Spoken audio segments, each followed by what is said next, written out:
ইন্নাল্লাযীনা ক্বালু রাব্বুনাল্লাহ, তোমরা যারা বলেছো আমি তোমাদের রব, আল্লাহ বলেন তোমরা যারা বলেছো আমি তোমাদের রব, আমাদের রবকে আরো জোরে কোন আল্লাহ। এরপরে আরেকটা শর্ত লাগায় সুম্মাস্তাকামু, আল্লাহ বলে আমাকে রব বলার পরে একথার উপরে তোমরা অবিচল আছো, অটল আছো। কোন বেঈমান তোমাদের গলায় ছুরি ধরলো আর বইলা দিলা কালিমা টালিমা মানি না, এমন মুসলমান আছে না নাই? আরো জোরে কোন আছে না নাই?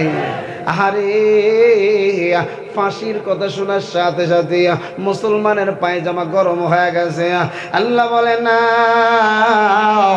আল্লাহ বলে ঈমান আনবা তো আমার বেলালের মতো আনবা, ঈমান আনবা তো আমার আবু বকরের মতো আনবা, ঈমান আনবা তো আমার খুবাইবের মতো আনবা। জীবন চইলা যাবে আর পরেও ঈমানটা ছাড়ব না। আল্লাহ বলে এমন ঈমানওয়ালা যারা আছো আমি আল্লাহ জানায়া দিলাম তাতানাজ্জালু আলাইহিমুল মালাইকা আল্লা তাখাফু ওয়া লা তাহজানু ওয়া আবশিরু বিল জান্নাতিল্লাতী কুনতুম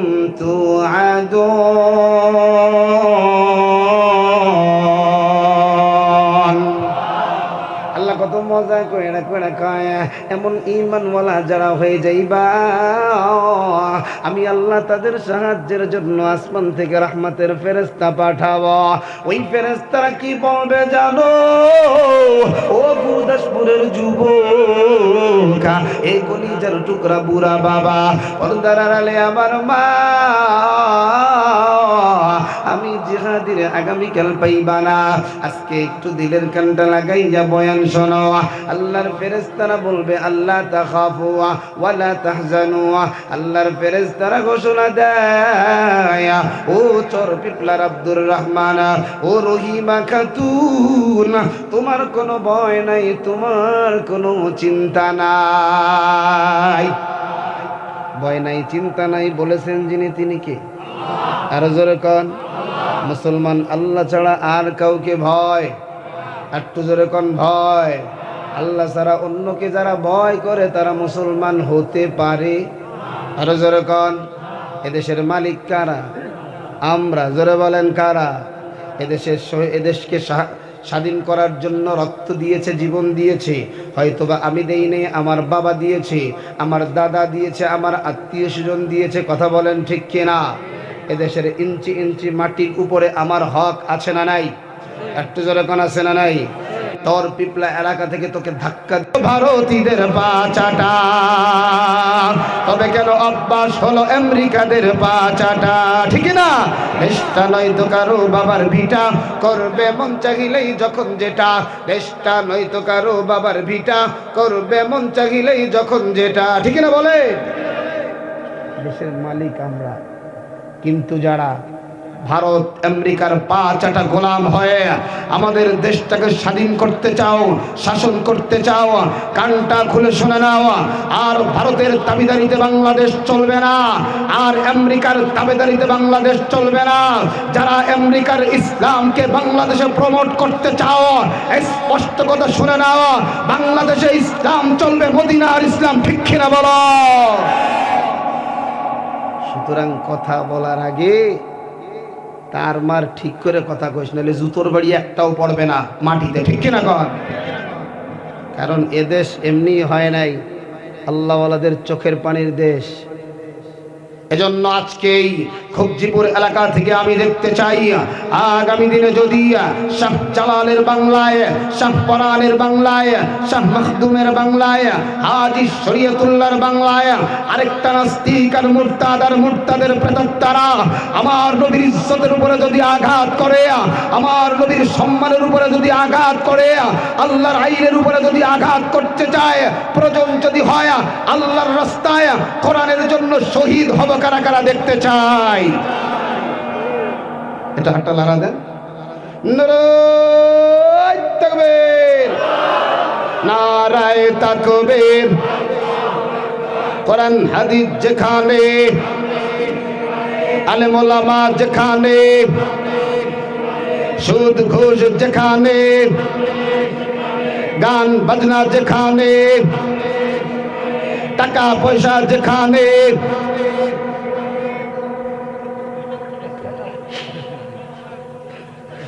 তাল কিছু ঠিক আছে, কিছু মানে আমি যে কোনটার কথা কইছি ওই কিছু মানুষ বসছে, কথা কন ঠিক কিনা?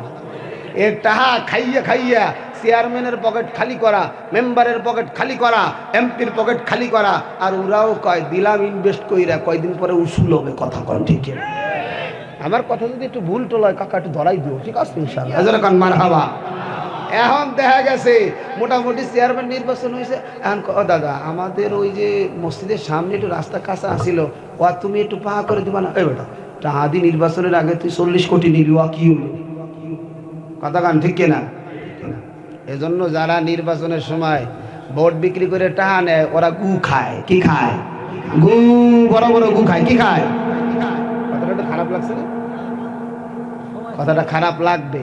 আর এই কথাগুলো যদি না কই তাইলে দেখা যাবে মনটা আপনাকে খারাপ হয়েছে, জিয়াদি সাহেব আইলে সত্যি কথাটা কইল না, সব কবরের নিচের কথা কয়ে থুয়ে গেল। ঠিক আছে, আমার কথা কি, আপনাদের এই এলাকায় ক্যান্ডিডেট যারাই আছে সবাই মুসলমান। সবাই কি, যে কয়জন ক্যান্ডিডেট আছে নাকি ভুল বললাম নাকি? ক্যান্ডিডেট যারা আছে মুসলমান, সৎ যোগ্য লোক যাকে পাবেন তাকে আপনি আপনার ভোটটা দিবেন বা আপনার সাক্ষীটা দিবেন। ভোট মানে কি? আপনার সাক্ষ্য যে আমি এনাকে সমর্থন করলাম। এখন যদি সমর্থন করার কারণে আপনি যদি জিনার গুনাহ আপনার ভাগে আসে, চুরির গুনাহ আপনার ভাগে আসে, বিধবার টাকা খাওয়ার গুনাহ আপনার ভাগে আসে, ওই জীবনের চাইতে ভোট না দেওয়া হইতো ভালো। কথা কন ঠিক কিনা? এজন্য বাংলাদেশের 54 বছরে বাংলাদেশের রূপ পরিবর্তন হয় নাই, কিন্তু নেতার পরিবর্তন হয়েছে কি হয় নাই? নেতার পরিবর্তন হয়েছে, কিন্তু নীতি আদর্শের পরিবর্তন না হওয়ার কারণে গোরস্থানেরটাও মাইনে খায়। আছে না নাই? আমাগো এলাকায় এক বাজারে 2টা বাথরুম আইছিল, পাকা বাথরুম, তাও খাইয়া দিছে। আল্লাহ জানে ও কেমনে খাইলো, এই সিমেন্ট বালু যে কেমনে খাইছে আল্লাহ জানে। জোরে কন মারহাবা। এজন্য ভাই ইমান বিক্রি করা যাবে না। একে একে শেষ করেছি সবার দেখা হইল শেষ, দেখতে দেখতে গোল্লায় গেল আমার সোনার বাংলাদেশ, দেখতে দেখতে গোল্লায় গেল আমার সোনা। এটা কোন না জবান খুলে বলা যাবে? বলা যাবে? আপনারা যদি কোন হুজুর 10 মিনিট বয়ান করেন 10 মিনিটে দোয়া হবে, ঠিক আছে না ইনশাআল্লাহ? 10 মিনিট হইলে কার কার চলবে হাত উঠান। এটা কামটা কি করলে দেখছেন? এটা হাতটা একটু উঠাবেন দেখি। মোটামুটি অল্প সময়ের মধ্যে বক্তা শ্রোতা যেন দুপক্ষ খুশি থাকে এমন বয়ান হইলে কাদের কাদের চলবে হাত উঠান। এবার হাত উঠান, সবাই হাত উঠান ইনশাআল্লাহ। ইনশাআল্লাহ আল্লাহ পাক সব হাতগুলো কবুল করেন, পড়ি আমিন। একে একে শেষ করেছি সবার দেখা হইল শেষ, দেখতে দেখতে গোল্লায় গেল আমার সোনার বাংলাদেশ, দেখতে দেখতে গোল্লায় গেল আমার সোনার বাংলাদেশ। কেউ দিল না সবাই নিল, আমরা যে কলুর বলদ, সারা বছর নেয় না খবর, নির্বাচনে খুব দরদ। ঠিক না বলে? জন্য বাজান কথা স্পষ্ট একটাই, আমরা চাই যে আমাদের অধিকার যেন সুষ্ঠুভাবে সুন্দরভাবে আসে। কথা কন ঠিক কিনা? আর আমাদের অন্য কোনো চাওয়া নাই। এজন্য বাজান কানটা গুলা শোনা না না, গোলাম হইতে হবে আমার আল্লাহ। আমার তেলাওয়াতকৃত আয়াতের মধ্যে এবার সরাসরি আমি ঢুকে যাইতে চাই। আমার আল্লাহ আমার তেলাওয়াতকৃত আয়াতের ভিতরে বলেন, ওয়া ক্বাদা রাব্বুকা আল্লা তা'বুদু ইল্লা ইয়্যা।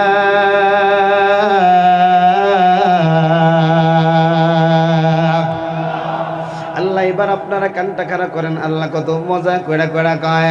আল্লাহ বলে, গোলাম ইবাদত যদি করতে হয় আমার করবা, গোলামি যদি করতে হয় আমার করবা, অন্য কারো গোলামি করা যাবে না। আমার আগে মুফতি ইয়াসিন নোমানী শিরকের সংজ্ঞা দিয়ে দিয়ে বয়ান করেছেন। ও ভাই, আল্লাহ ছাড়া এই কপালটা আর কারো সামনে নত করা যাবে না। কারণ আল্লাহর কাছে আমি আপনি কেউ 2টা চোখ চাই নাই, আমি আপনি কেউ একটা নাক চাই নাই, আমি আপনি কেউ একটা জবান চাই নাই, আমি আপনি কেউ একটা 2টা হাত চাই নাই, আমি আপনি কেউ 2টা পা চাই নাই। চাওয়া ছাড়া দিয়েছেন যিনি, তিনি কে? এইটাকে হবে না, আরো জোরে বলেন কে? এই আওয়াজে হবে না, আরো আওয়াজ দিয়ে বলেন কে? কারণ বান্দা যখন আল্লাহরে একবার ডাকে, জোরে বলেন কয়বার? আরো জোরে কোন কয়বার?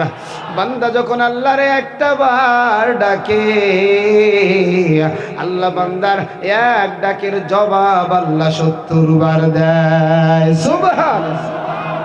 তাহলে আল্লাহরে একবার ডাক দিলে জবাব দেয় কয়বার? আরো জোরে কোন। জবানের তো জবান দিছে কে? এই জবান দিয়ে আল্লাহরে ডাকবো না অন্য কাউরে ডাকবো? আরো জোরে জোরে জোরে সবাই জোরে বলেন আল্লাহ। আরো জোরে কোন আল্লাহ। এবার কানটা খাড়া করে না। আল্লাহ বলে ইবাদত করবা আমি আল্লাহরা, গোলামি করবা আমি আল্লাহরা। নামাজ পড়া ইবাদত কার? সবাই বলেন কার? নামাজ কয়েকত?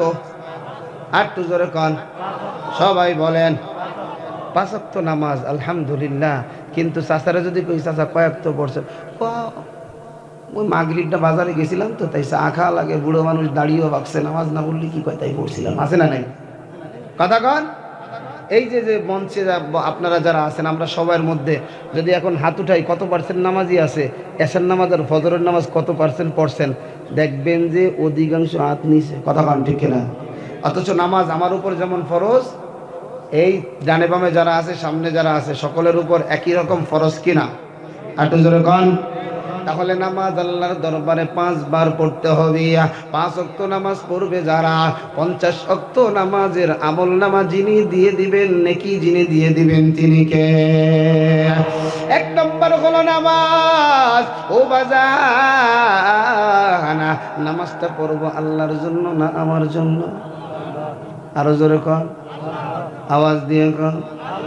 নামাজ পড়বো আমার জন্য। সকলের অ্যান্সার ভুল। নামাজ পড়বো আমার জন্য, সন্তুষ্টি হবে কার? আরো জোরে বলেন কার? কারণ 1 ওয়াক্ত নামাজ যিনি পড়বে না, 2,88,00,000 বছর জাহান্নামে 1 ওয়াক্তের জন্য জ্বলবে। ও বাজার, 2,88,00,000 বছর জাহান্নামে জ্বলবে, একবারে পান বানানলি জমলে জ্বলবে। এবার আপনার বয়স 30 বছর, আপনার বয়স 40 বছর, আপনার বয়স 50 বছর, জীবনে কত ওয়াক্ত নামাজ আপনি কাজা করেছেন? এবার ক্যালকুলেটর দিয়ে হিসাব মিলাবেন, দেখবেন ক্যালকুলেটর হিসাবে যাবে না। এই জন্য যুবক, 5 ওয়াক্ত নামাজ সংক্ষেপে বলে যায়, 5 ওয়াক্ত নামাজ পড়বে যারা, আল্লাহ পাক তাদেরকে 5টা পুরস্কার দিবে। জোরে জোরে কোন সুবহানাল্লাহ। সময় থাকলে পুরস্কারের কথা বলবো। আমি যে কথা বলছিলাম, নামাজ যিনি ফরজ করেছেন তিনি কে? নামাজ 50% ফরজ না 100%? সবাই কন আরো জোরে। পর্দা তো মোটামুটি আকারে 20% ফরজ। কথা কন ঠিক কিনা? ওই যে দেখছেন অনেকে কইছে পর্দা কয় পার্সেন্ট ফরজ? হুজুর পর্দা আবার কি? এই যে চতুর্দিক দিয়ে যা টানাইছি, এই পর্দা কয় পার্সেন্ট ফরজ? কিন্তু কয়টা পরিবারে পর্দা আছে বাজানা? না, একজন বেপরদাওয়ালি নারীর জন্য 4 জন পুরুষ জাহান্নামে যাবে। কয়জন পুরুষ? ওই 4 জন পুরুষ তো এই জায়গায় আসি, আমি আপনি তো আসি। একটা মেয়ের কারণে 4টা মানুষ জাহান্নামে যাবে। বেপরদায় যারা চলে এদেরকে বলা হয় বেপরদাওয়ালি, দায়ুস মহিলা। আর যাদের মেয়েরা, যাদের স্ত্রীরা, যাদের মারা, যাদের বউরা বেপরদায় চলে এদেরকে বলা হয় দায়ুস পুরুষ। দায়ুস পুরুষও জান্নাতে যাবে না, দায়ুস মহিলাও জান্নাতে যাবে না। এ যুবক, এত দামি বিষয়টা নিয়ে কিন্তু তেমন আলোচনা হয় না। চাচা আমার নামাজ পড়ে, চাচি আমার বেপরদায় কই যায়? বাজারে যায়। চাচার মেয়ে আমাদের বোন বেপরদায় ভার্সিটিতে যায়। ও ভাই, এই জন্য আমি আপনাদের কাছে এত দূর থেকে এসেছি। যতগুলো কথা বলবো এক একটা করে নোট করবেন ভাই। কাউকে আমি বকা দেওয়ার জন্য আসি নাই, কাউকে কষ্ট দেওয়ার জন্য আসি নাই। যুবক, তোদের জন্য আজকে স্পেশালি একটা বয়ান আমি রেডি করে রাখছি। কানটা কানা করে বয়ান শুনবি, কারণ আল্লাহ পাক কোন কথায় কারে হেদায়েত দেয় জানে যিনি, তিনি কে? আরো জোরে বলেন কে? বহু যুবককে আমি দেখেছি বয়ান শেষ করার পর আইসা বলছে, জিহাদি ভাই, আজকে আপনার কাছে ওয়াদা করলাম জিন্দেগিতে আর কোনোদিন আমি 1 ওয়াক্ত নামাজ ছাড়বো না। ইতিপূর্বে আমি জীবনে কম বয়ান শুনি নাই, তাহলে বোঝা গেল ওই বয়ানটা আল্লাহ পাক তাকে হেদায়েত দিয়েছি। এজন্য হেদায়েত পাওয়ার জন্য সর্বপ্রথম দিলটাকে একটু খালেস করে নাও, দিলের কানটা দিয়ে বয়ানটা শোনো। আল্লাহ আমাদের উপরে নামাজ যেমন ফরজ করেছেন, হজ যেমন ফরজ করেছেন, রমজান যেমন ফরজ করেছেন, আমাদের উপরে পর্দা তেমন ফরজ করেছেন, হালাল খাওয়াও তেমন ফরজ করেছে। এই যে একটা মাস, এই মাসকে বলা হয় শাবান মাস। এই মাসটা বড় দামি মাসটা বাজানা, এই মাসটা খেলায় ফেলায় কাটাইয়া দিও না। দেখবা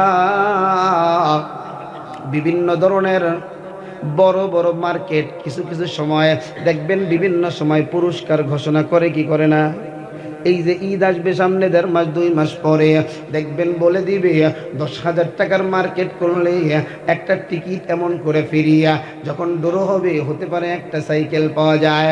অনেকে মানে না, অনেকে বুঝে না কিছু পাওয়া যাবে না, এরপরও একটা কিনে থুয়ে যায়। যদি পাওয়া যায়, আমার আল্লাহ বান্দারে এমন বোনাসের কিছু দিন দেয়, এমন বোনাসের কিছু মাস দেয়। শাবান মাসটা তেমন একটা বোনাসের মাস। এই মাস আসলে আমার নবী এত বেশি রোজা রাখতেন, অন্য মাসে আমার নবী এত রোজা রাখতেন না। জোরে কোন সুবহানাল্লাহ। সাহাবায়ে কেরাম প্রশ্ন করলেন, ইয়া রাসূলুল্লাহ, আম্মা জান আয়েশা প্রশ্ন করলেন, এই মাস আসলে আপনি এত বেশি রোজা রাখেন কেন? আমার মা ডাইকা ডাইকা বলে, আমার নবী ডাইকা ডাইকা বলে, আয়েশা রে, আমি স্বাভাবিকভাবে সপ্তাহে 2 দিন রোজা রাখি, মাসে 3 দিন রোজা রাখি। সপ্তাহে 2 দিন, একদিন হলো সোমবার, আরেক দিন হলো বৃহস্পতিবার। সোমবার রোজা রাখার কারণ, এই দিন আল্লাহ পাক আমাকে দুনিয়াতে পাঠাইছে, আমি আমার পাঠানোর শুকরিয়াতন স্বরূপ সোমবার রোজা রাখি। ও পয়গম্বর, বৃহস্পতিবারে আপনি কেন রোজা রাখেন? বলে, এই যে বৃহস্পতিবার, এই দিনে বান্দার আমল আল্লাহর কাছে পেশ করা হয়। আমি চাই আমার রোজা অবস্থায় আমার আমল নামাটা যেন আল্লাহর কাছে পেশ করা হয়। কারণ বান্দা যখন রোজা রাখে, রোজার প্রতিদান স্বয়ং কে? সবাই আওয়াজ দিয়ে বলেন না কে? আরো জোরে বলেন না কে? এবার আম্মা জান ডাইকা ডাইকা বলে, তাহলে শাবান মাসে এত রোজা আপনি কেন রাখেন? বলে, শাবান মাসে প্রতিটা দিনে বান্দা বান্দির আমল নামা আল্লাহর দরবারে পেশ করা হয়। সুবহানাল্লাহ। এজন্য নবী বেশি বেশি রোজা রাখতেন। আর শাবান মাস গণনা করতেন এই তো 1 তারিখ, 2 তারিখ, 3 তারিখ, 4 তারিখ। কারণ যেন কোনো অবস্থাতেই 30 তারিখ ক্রস না হয়ে যায়। কারণ বান্দার জন্য রমজান একটা দামি মাস। এজন্যই তো নবী দোয়া শিখিয়ে দিয়েছেন, আল্লাহুম্মা বারিক লানা ফি রজব ওয়া শাবান ওয়া বাল্লিগনা রমাদান। নবী আবার জানায় দেয়, বেশি বেশি দোয়া করো আল্লাহর কাছে, আল্লাহ আমার হায়াতকে রজব এবং শাবান মাস পর্যন্ত বরকত দিয়া রমজানে পৌঁছায় দাও। বান্দা বান্দি যদি রমজানে ডুইকা যাইতে পারে,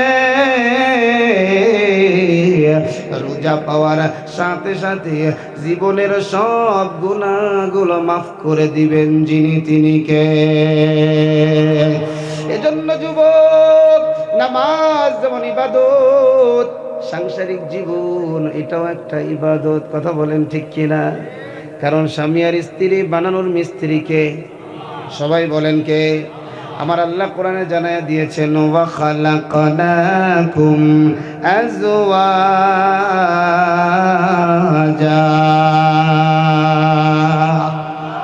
আল্লাহ বলেন, আমি আল্লাহ জোড়ায় জোড়ায় সৃষ্টি করেছি। এ যুবক, যারা সারাদিন এমন মেয়ের পিছনে ঘোরো, যারা নাকের সেন্টার ঠিক নাই, চোখটাও টেরা, মাথায় তো চুল নাই, একবারে টাকলা, আছে না? কথা বলেন, আছে না? যুবকেরা ঘুর ঘুর করে, কি করে না? মনে রাখবি, তুই যদি মেয়েদের পিছনে ঘুরু, আর যদি কোনো সময় শয়তানের দুকায় পড়ে উল্টা পাল্টা কিছু করে ফেলাইছো, তাহলে তুই যা করছিস, তুই যেটা পাবি এর চাইতেও নোংরা। কথা কন ঠিক কিনা? কারণ ডানে বামে দাদারা বাবারা আছে, সব কথা বলা যাইতেছে না। এজন্য যুবক, কানটা খাড়া করে শুনে নাও, বিয়ে যদি করতে হয় 4 গুণ দেখে বিয়ে করবা। কয় গুণ? সবাই বলেন আরো জোরে। আল্লাহর নবী জানায়া দেয় তুনকাহুল মারআতু লিআরবাঈন, 4 গুণ দেইখা মেয়ের বিয়ে করো।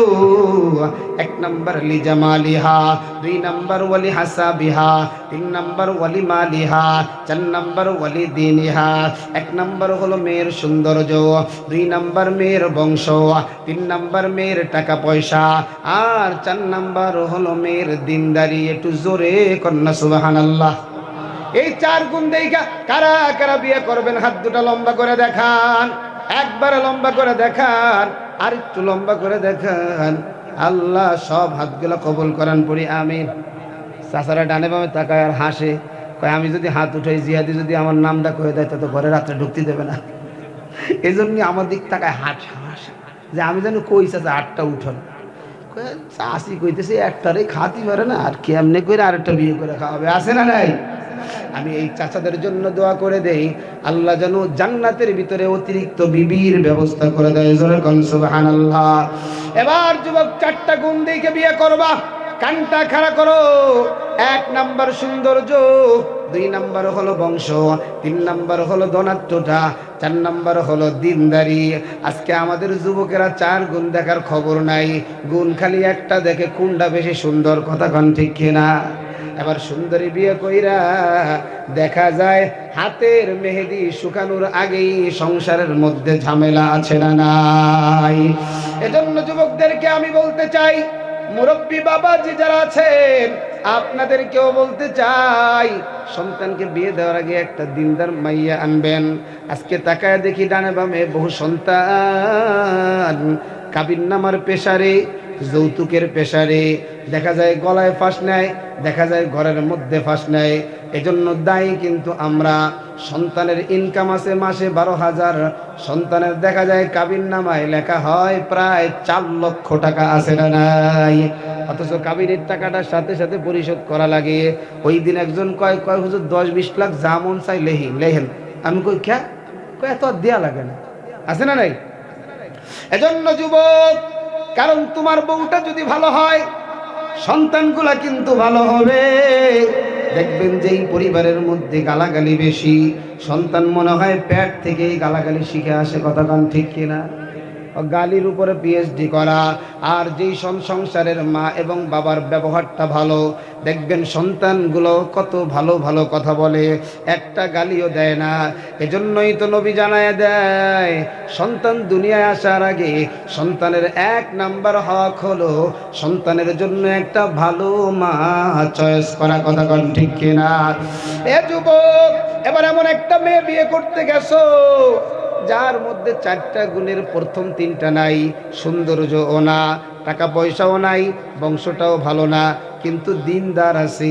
নবী বলেন ফাজফার বিজাতিদ দ্বীন, এমন দিনওয়ালা মেয়েকে যদি বিবাহ করতে পারো, বিবাহ করতে দেরি হয় ঘরটা জান্নাতের বাগান হইতে দেরি হবে না।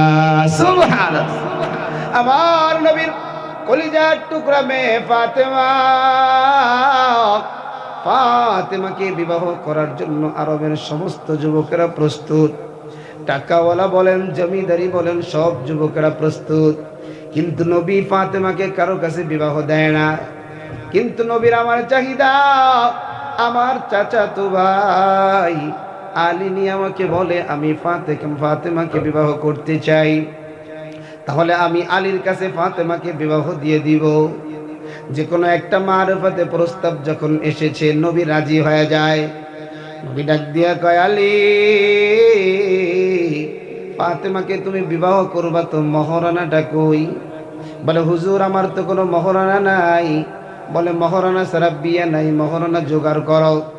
ঘটনা অনেক লম্বা, এত বিস্তারিত বলার সময় নাই, শুধু এতটুকু বোঝেন যে কোনোভাবে মহারানাটা ব্যবস্থা হয়ে গেল। হযরতে আলী ও ফাতেমার সাথে বিবাহ বন্ধন আবদ্ধ হয়ে যায়। ঘরের মধ্যে খালি শান্তি আর শান্তি, ঘরের মধ্যে খালি রহমত আর বরকত। কিন্তু 1 দিন নয়, 3 দিন নয়, 3 দিন পর্যন্ত চুলার ভিতরে আগুন জ্বলে না ফাতেমার। একদিন ফাতেমা চিন্তা করলেন, আমার প্রাণের স্বামী সারাদিন আল্লাহর রাস্তায় দিন প্রচার করে করে বাড়িতে আসে, ঘরে কোনো খাবার নাই। ভালো স্ত্রীরা স্বামীর চেহারা মলিনটা দেখতে পারে না, কষ্টটা দেখতে পারে না। ফাতেমা এই চিন্তাটা কইরা কইরা ঘরের ভিতরে কিছু জব ছিল, চিন্তা করলো জবগুলোর একটু যদি ছাতু বানায়, একটা রুটি বানায় রাখি, স্বামী আইসা খাবে আর আল্লাহর শুকরিয়া আদায় করবে। এই চিন্তা করিয়া করিয়া ফাতেমা ঘরের ভিতরে একটা চাক্কি ছিল, চাক্কিটা দিয়া ওই জবগুলারে পিষায় পিষায় ছাতু বানাইছে। ও খুবজিপুরের যুবক, এ গুরুদাসপুরের বুড়া বাবা, পর্দার আড়ালে আবার মা তাকাইয়া দেখেন দিনদার পরিবার আদর্শটা কত সুন্দর। ফাতেমা নিজে চাক্কিটা ঘুরায়া ঘুরায়া ছাতু বানাইতে গিয়া ফাতেমার হাতের ভিতরে বড় বড় ফসকা পড়ে গেছে, বড় বড় পানির ঠোসা পড়ে গেছে। আমার নবীর আদত ছিল দিন প্রচারে যাওয়ার আগে ফাতেমারে একবার দেখা যায়, আবার সন্ধ্যাবেলা যখন দিন প্রচার কইরা আসে ফাতেমারে আরেকবার দেখে। কারণ বাবার সাথে মেয়েদের একটা আলাদা সম্পর্ক আছে না না?